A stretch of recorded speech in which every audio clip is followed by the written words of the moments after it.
Hi everyone. Today I'm going to try to break down something I have been working on for months and I'm going to try to help you cover it under just 10 minutes. So, what are you waiting for? Let's wag on for this wonderful journey. But before that, let me take the opportunity to introduce you all to my YouTube channel, The Space Alchemist, and welcome all of you here today.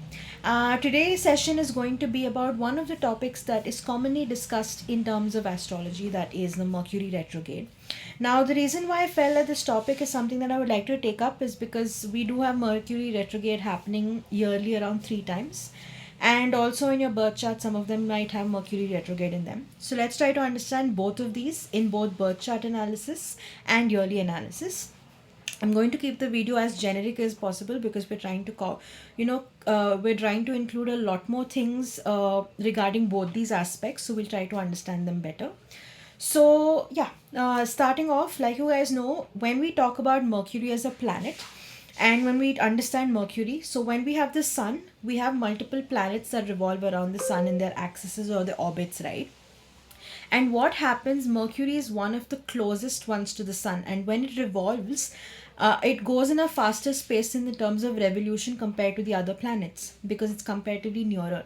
So, what actually happens here is in such a time, the during when you look at an yearly perspective, generally when the Mercury is revolving in its orbit around the sun, it seems, even though it's still moving forward, there are 3 to 4 phases in the entire year where it looks like it's moving backwards in the orbit.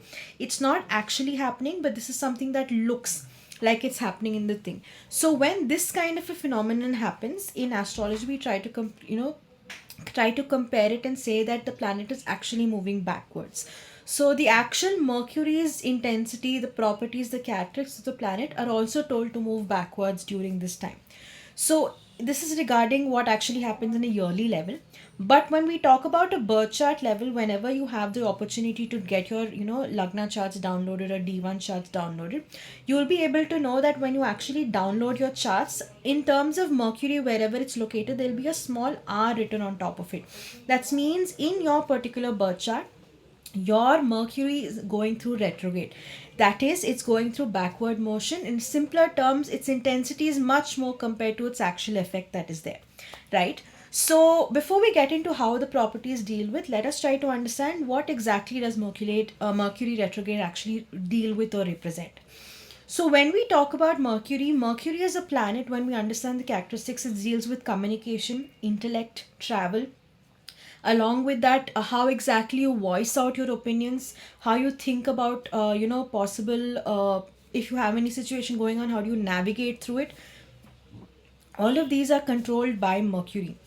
Even from a vastu's perspective, when we look at it, the north zone of a space, or the north prabhag of a space, is basically governed by Mercury. So if you're having any career issues, if you're having any career related issues, or if you're having any job promotion issues, all of these are also dealt with Mercury, right? Even if there are communication issues with your personal life, people in your professional life, people, all of these can be looked into this.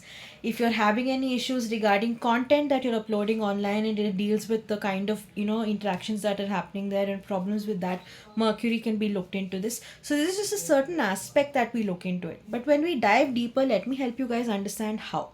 So imagine you having your Mercury retrograde. So like I said, generally Mercury retrograde happens for nearly 3 to 4 times a year, spanning around roughly 3 to 4 weeks in each of these Mercury retrogrades that happen. And each of these times you will be able to see, especially when it comes to travel, you will be, if you're having any associations with this retrograde that happens, either you will see difficulties in travel, either there might be issues where they're having when you're traveling, like small accidents or something like that. If not that, there might be issues where you might not even be able to travel properly. There might be hindrances. So imagine you book a flight and then you miss the flight and you'll have to pay extra for rescheduling it, or something like that might happen. Or if if you want to have an international travel and you're going to get your visa application done now, there might be issues during if you're going through the Mercury retrograde and getting your visas and all that. So these might be associations or problems that are associated with Mercury retrograde when it's actually going through. Mercury retrograde doesn't always have to be seen in a negative light. So let me give you a good example of it. I'll try to take it with examples from a few characters from films, so I think you guys will be able to resonate to them. So if you guys have seen Three Idiots, the movie that is exclusively known in the Bollywood film industry, there are few characters that you can see over here, right? The first one is the principal, if I'm not wrong, his name is Veera Sahasra Buddhi. He's basically somebody who's ambidextrous and uses both part of his mind, and he's also, the technicality or the logical perspectives of him is very strong. But this doesn't mean that he's bad. Maybe his logical perspectives are good. So this means a stronger Mercury. Right. So when this person might go, just to give you an example, if this person were to go through Mercury retrograde, he might have the negative repercussions of what he might be experiencing. So if he's actually good with decision making, he might have staggered decision making. All of those aspects are there. Similarly, in the same movie, in the Three Idiots, I don't remember the name apart from Amir Khan and Madhavan. There's another character that comes in. Please apologize. I apologize for not knowing his name, or remembering his name actually. But he was someone who was more into doing the puja part types, but he really did not know. No matter how much effort he put into real, studying and all, concentration was, kind of hit. His analytical capabilities were hit. Decision making capabilities were hit. This was one of the best ways to describe someone in an astrological chart to have, or a birth chart to have, a retrograding Mercury in their chart, because all of these are taking a hit in a negative way for him. So even the degree at which Mercury is basically having each house can be looked into, along with which, whether it's retrograding and which house it's retrograding or Rashi it's retrograding, can be looked into to get a better understanding whether the retrograde is positively affecting you or negatively affecting you in your charts. So this was a very quick example of it, where two people from the same movie that we discussed, one was having a positive effect and one was having a negative effect, right? So that is how Mercury works. Even in terms of communication, when I said you might see issues, so every year there are 3 sets of Mercury retrogrades that happen, 3 to 4 if you want to approximate it. So during these times, if you take it on a yearly basis, you will have certain amount of issues that recurring every year during the same phase. It might be the same issues that resurface, which you had left just without addressing it. It might be in terms of communication. Just to give you an example, if a husband and wife have one of the issues where they fights, they don't actually find a common ground to resolve it, but they just submerge it down, so that's just to avoid any more conflicts, and they act like they've forgotten it. So in one of the retrogrades that happen, the next retrograde, the same issue might occur unless and until you actually get a clarity to it, because these are patterns that have to be resolved. So Mercury retrograde brings everything that was hidden outside so that it gets a closure. This is how it works. So that is why most of the times you see, many times you can see, if you people are following the paparazzi, or if you're into following the entertainment media, many of these people who we refer to as exes, between celebrities or something, they tend to fall back or meet up in some place during the same phases of Mercury retrograde. So this is something that is highly that can be looked into and studied as well. But like, this is a very generic sense. I wouldn't do any name giving, but like I said, this is one of the best examples. Even if not these criterias come into play, let us take an example where two people were in a relationship and they broke up, okay, but the reason was not that they fell out of love, but maybe it was because of ego issues or something like that. So every time in Mercury retrograde, one of them who was more affected, who just decided to move on and go into a rebound relationship, is going to sit and cry about the other person that they left, because they would start regretting it. And unless and until they get closure by going to that person, addressing that they're still in love with them and trying to figure it out, the issues are going to keep coming in, coming back, especially during retrogrades. Your intensity and emotions of feelings is going to be extreme during these Mercury retrogrades. That is why you see people, even after decades of leaving a particular person, the regret still never stops, and the regret kind of amplifies during these retrogrades. You'll see them randomly posting about something that their ex did years ago on their stories later. It's all of these are examples of how this can be looked into. But one thing that I would suggest is Mercury retrograde doesn't always have to be bad.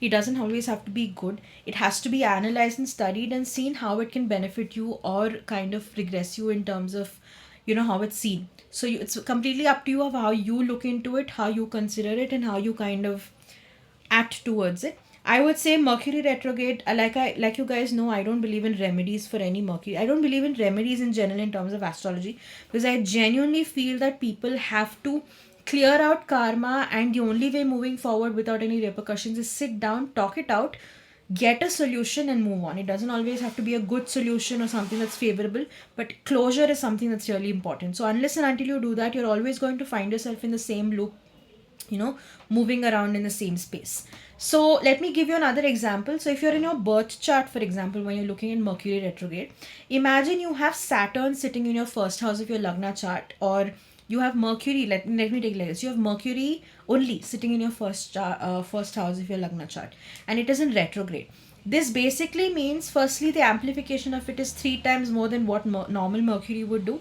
Secondly, when Mercury sits in your Lagna, what happens is the first house is about self, the self identity, this way you are going to self, you're going to present yourself. All of the self is going to be reflected through it. So you might be put through experiences in life where life is going to teach you a lot of things through experiences where you will put yourself first, and it's going to be very, very, very a big hit kind of a thing. So you'll see people struggling with self-worth issues, self-love issues. All of these are going to be the starters of journeys to help them reach or attain that space where people pleasing tendencies are reduced, the sense of self is strong, and all of those get built. And character development is something that majorly happens for people with Mercury in retrograde in the Lagna house.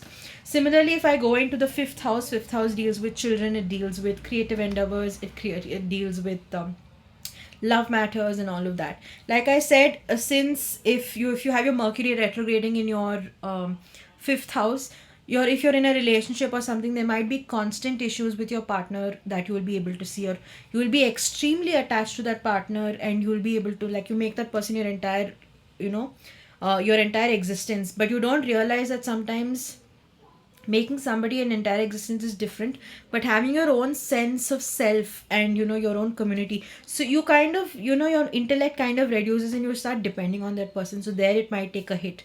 Similarly, when it comes to children, you might be too attached to them where you start going and interfering too much into their lives. All of these are some things that are possibilities of Mercury retrograde happening in the fifth house. Similarly, seventh is about relationships, and also these are some things that you can identify through it. I would suggest, irrespective of if you're having a good Mercury retrograde or a bad Mercury retrograde birth chart, or if you're just yearly looking at the analysis of it, the only thing I would say is, please work on yourself and try to sort issues. Even if it's not astrology, generally also, if you look into it, if you keep things unresolved, eventually there's going to be a lot of built up guilt and regret, and one day it's going to put you down completely. So even in a logical sense, in a psychological sense, I think it's very important to work it out. If you're in a relationship that's not working, whatever it is, sit down, sort it out. You might cry about it first, but you'll at least have the possibility of moving forward without any baggage. So this is something about Mercury retrograde that I'd like to share. Like you guys know, I don't take up astrology or coaching or consultation. I'm just learning it as a subject, and I'm sharing with you all for those of you who want to get the foundation and understanding of these topics. But yeah, I do Vastu consultations and Feng Shui consultations, so you can reach out to me regarding those. The details of how to reach out to me are written in the channel description. You can definitely go there and get connected with us. So saying that, thank you very much.